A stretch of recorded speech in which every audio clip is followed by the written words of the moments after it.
آقای پیوس با ما هستن. آقای پیوس تبریک. مرسی عالی بود. آقا بگید بازی چطور بود؟ حستون رو بگید. به نام خدا سلام عرض می‌کنم خدمت مردم خوب استان گیلان، مخصوصا مردم دشت عزیزمون.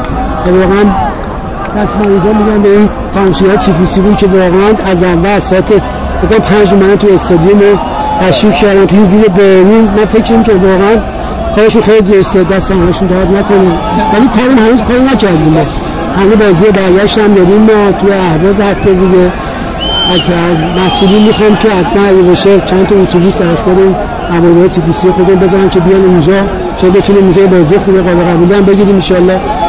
ولی خب تیم عروض تیم خیلی خوبی بود، قابل احترام بود، واقعا فوتبال بازی میکرد و بزنزیش هم اصلا نبود.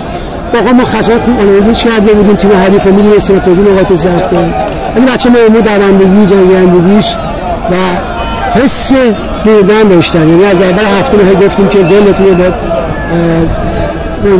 ما حسشون رو گفتیم که باید ببرن که همون کارو کردن.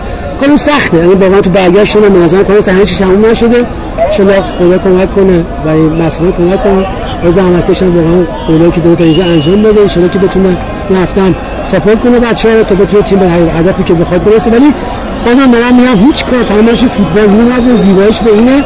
ولی دست مریضا میگم به تمام بازیکنان که به جوله فوتبالی که خواستیم تو این هفته ازشون خواستیم تو زمین پیاده کنیم. ممنون. شما گنج رو معرفت